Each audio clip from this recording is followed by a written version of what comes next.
Jadi aturan teknis, perkap, perja itu harus mengacu pada semangat prinsip RJ itu, jangan jadi malah penghambat, ya kan? Apalagi itu aturan di bawah undang-undang, ya. Dan kita kan di sini mendapatkan mandat dari rakyat, ya, di mana keputusan atau rekomendasi DPR itu juga memiliki kekuatan hukum yang harus diikuti oleh siapapun juga. Ya, nanti kita bicara rekomendasi seperti apa mungkin Pak Inca yang bisa kita keluarkan hari ini. Kan kita berlomba dengan waktu ini. Sambil tetap akan kita agendakan memanggil para aparat penegak hukum terkait untuk waktu yang tidak terlalu lama di minggu-minggu depan mungkin. Ada teman-teman lagi mau kasih? Ya silakan Pak, ini dulu Pak Sinaga. Setelah itu langsung Pak Rikwanto ya Pak. Waduh, kenapa nih?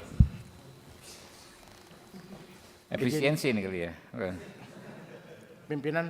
Ya, silakan. Jadi setelah kita menyimak daripada persoalan ini, sesungguhnya saya melihat ada beberapa kekacauan dalam proses hukum. Karena sesungguhnya perkara ini sudah ada putusan Prapit beberapa bulan yang lalu.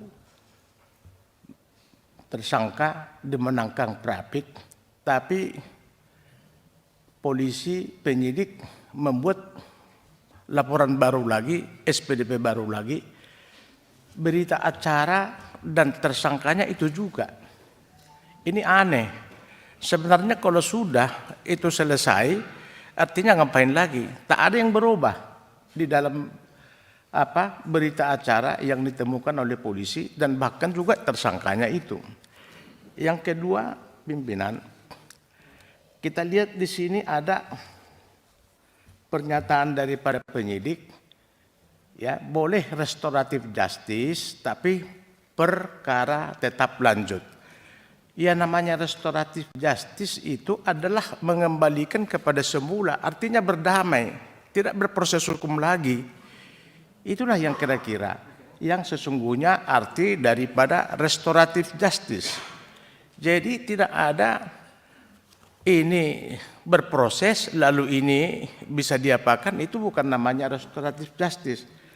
Alangkah baiknya pimpinan kalau boleh kita panggil saja para penegak hukum dulu tentang kebijakan mereka ini mengabaikan apa yang sudah diprakarsai atau yang sudah disepakati oleh para pihak, baik juga ya pelapor maupun terlapor. Itu mungkin saran dan pendapat supaya ini terang benderang bisa kita berikan satu kesimpulan atau juga masukan terhadap penyelesaian kasus ini. Saya kira demikian pimpinan, makasih. Ya, ada lagi? Izin menambahkan pimpinan. Pak Rikwanto dulu, Pak ini ya, Pak. Bentar Pak. Ya. Makasih pimpinan. Saya cuma mau penegasan aja. Ini kan intinya ingin segera aset dikembalikan ya. Nah dengan adanya proses hukum ini artinya aset mengikuti proses hukum. Artinya nanti tunggu putusan pengadilan dan aset dikuasai pengadilan kan. Baru selanjutnya bagaimana membalikannya, apakah proses lelang ataukah proses yang lainnya, begitu. Ini dirasakan sangat lama. Demikian ya. Nah kaitan dengan restoratif justice, ini restoratif justice yang seperti apa kita juga nggak tahu, apakah kaidah-kaidah hukumnya dipenuhi sehingga kok bisa diabaikan ya. Ini juga kita perbaiki. Mungkin saran itu aja Pak Ketua. Jadi perlu diundang lagi penegak hukum yang dimaksud. Terima kasih. Pak, tambahan Anda relevan nggak dengan yang disampaikan? Izin menambah pimpinan dari pihak SMI pimpinan. Ya mana? Izin menanggapi penegasan sedikit Pak Hinsa mengenai 3 orang yang DPO tersebut. Kuasa kami penuh Pak melakukan segala proses yang mana menguntungkan pihak klien kami. Terima kasih Pak. Oke. Pak Nasir Jamil.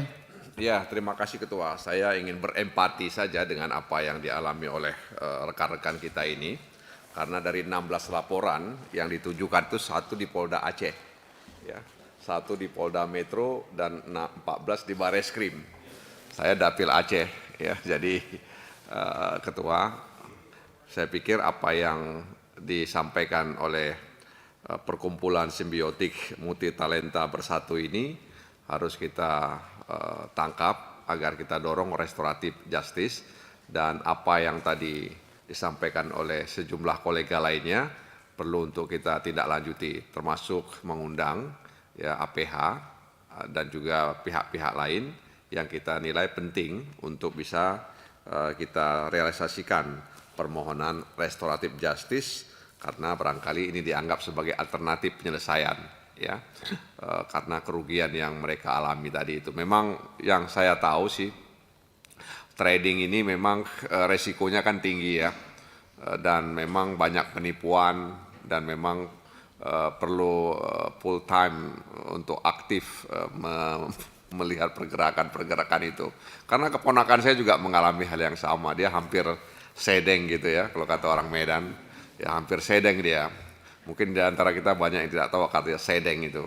Ya, makanya saya gunakan petunjuk ini supaya orang tahu sedeng itu ya udah hampir-hampir gila ya, karena ratusan juta uangnya hilang ya, dan tidak tahu kapan bisa diambil lagi itu, dan hampir saja terjadi ya perceraian dengan istrinya karena persoalan ini. Jadi kita sangat prihatin ya Ketua, dan mudah-mudahan kita bisa merealisasikan harapan pengadu yang disampaikan pada Komisi 3. Terima kasih Ketua.